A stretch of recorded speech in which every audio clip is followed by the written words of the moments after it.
Subscribe कीजिए हमारे channel को और बेल आइकन को दबाइए हमारी लेटेस्ट वीडियो सबसे पहले देखने के लिए। अभी तक हमने परमाणु के बारे में पढ़ा। किसके बारे में पढ़ा? परमाणु के बारे में पढ़ा। और परमाणु को हर एक साइंटिस्ट ने अलग अलग तरह से उसे डिफाइन किया, उसे अलग अलग तरह से बताया और कहा कि परमाणु के अंदर इलेक्ट्रॉन और प्रोटॉन दोनों उपस्थित होते हैं। रदरफोर्ड आए, गोल्डस्टीन आए, फैराडे आए, इन सब ने अपना अलग अलग मत दिया और कहा कि इलेक्ट्रॉन और प्रोटॉन उपस्थित होते। लेकिन फिर एक साइंटिस्ट आते हैं, 1932 में आते हैं। फिर 1932 में एक साइंटिस्ट आते हैं जिनका नाम है चैडविक।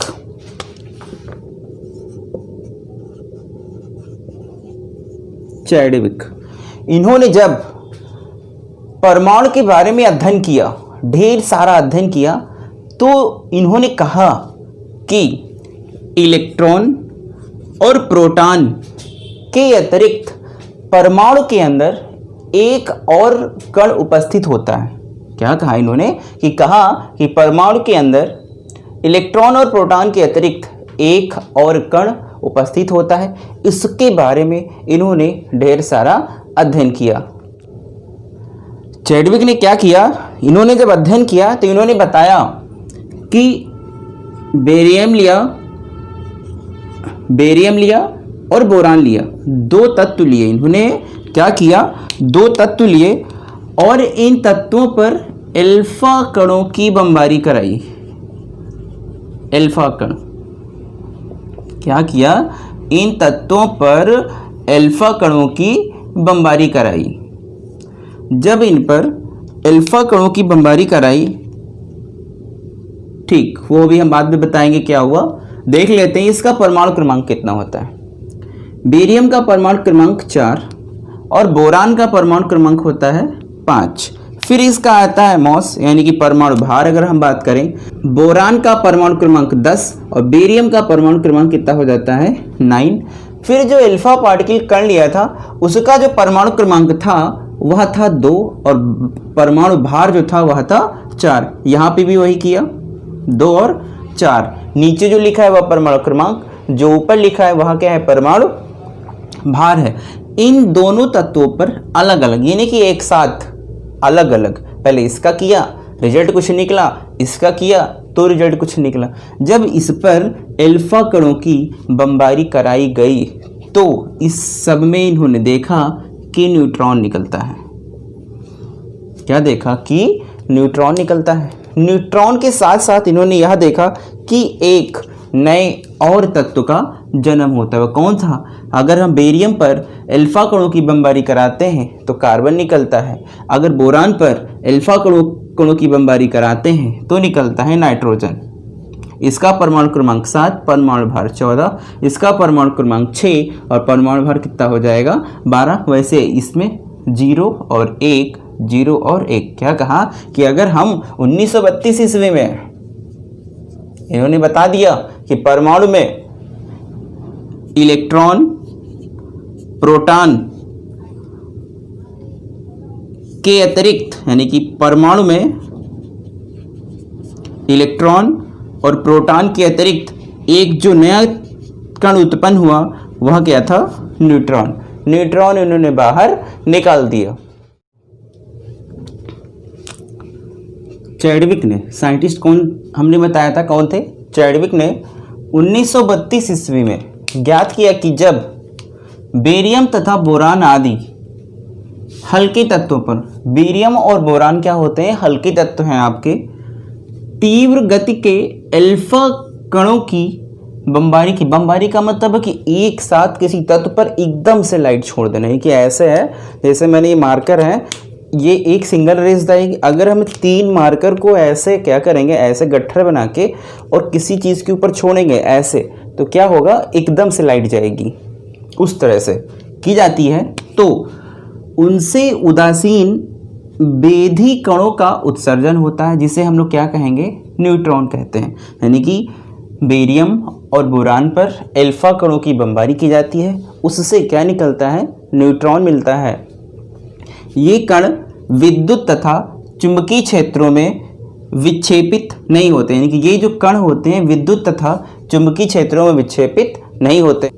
न्यूट्रॉन किसी परमाणु का वह मूल कण है जो उदासीन होता है और जिसका द्रव्यमान 1.675 इंटू 10⁻⁻27 किलोग्राम होता है। क्या किया था इन्होंने, मान लेते ये आपका बेरियम हो गया, ये क्या हो गया, बोरान हो गया।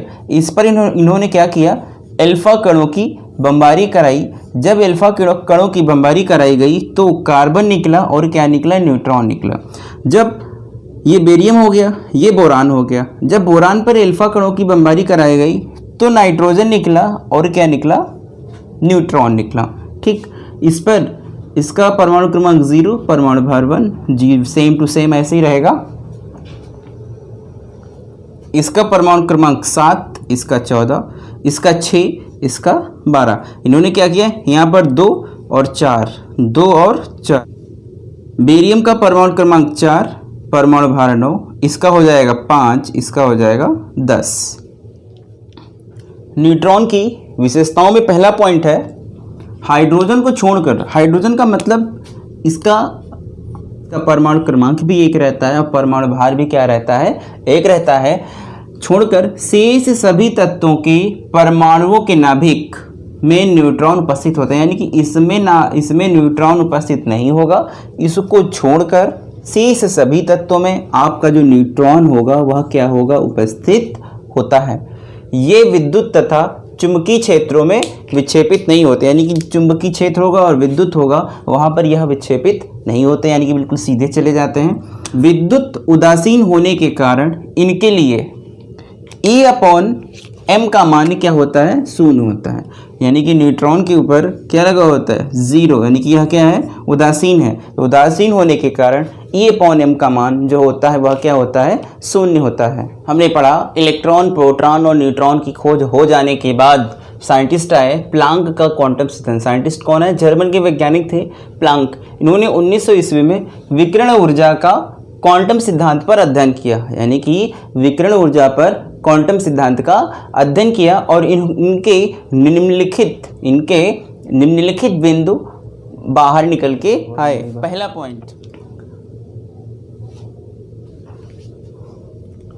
पॉइंट, किसी वस्तु के द्वारा विकिरण ऊर्जा का शोषण तथा उत्सर्जन, यानी कि निकलेगा भी और अंदर भी जाएगा, उत्सर्जन सतत ना होकर कैसा था, असतत। यानी इन्होंने कहा कि जो उत्सर्जन होगा या शोषण होगा विकिरण ऊर्जा का वह सतत ना होकर, यानी कि डायरेक्ट ना जाकर क्या होगा, असतत रहा। दूसरा पॉइंट, ऊर्जा का शोषण या उत्सर्जन निश्चित ऊर्जा के पैकेटों के रूप में होते हैं, यानी कि पैकेट का मतलब एक साथ जा रहे थे, वो सब एक पैकेट के रूप में, ऐसा यानी कि ये है तो यह एक पैकेट के रूप में जा रहे हैं। तीसरा पॉइंट है, ऊर्जा के प्रत्येक पैकेट को क्वांटा अथवा फोटान कहा गया। ये चीज़ याद करने योग्य बात है कि जो पैकेट एक साथ जा रहे थे इस टाइप से जो पैकेट आपके जा रहे थे वह क्या कहे गए, सारे के सारे क्वांटा या फोटान कहे गए। चौथा पॉइंट है, एक क्वांटा की ऊर्जा निम्न प्रकार दी जा सकती। प्लांक ने बताया था कि यह आइंस्टीन समीकरण, ये प्लांक सिद्धांत है, E=hμ, और फिर कहा कि E=hc/λ।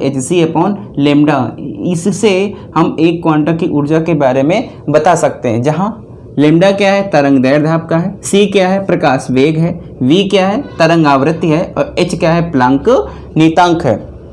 अगला पॉइंट है, तरंग दैर्ध्य में वृद्धि के साथ साथ उसकी ऊर्जा कम होती जाती है। जैसे जैसे उसकी तरंग दैर्ध्य में वृद्धि होती है उसकी ऊर्जा क्या होती जाएगी, कम होती जाएगी। जैसे लाल प्रकाश के फोटान की ऊर्जा नीले प्रकाश के फोटान की ऊर्जा से कम होती है। ये लिखा है आपका वेबग्योर, क्या लिखा है, जैसे इंद्रधनुष होता है उस तरह से क्या लिखा, violet, indigo, blue, yellow, green, yellow, orange और रेड।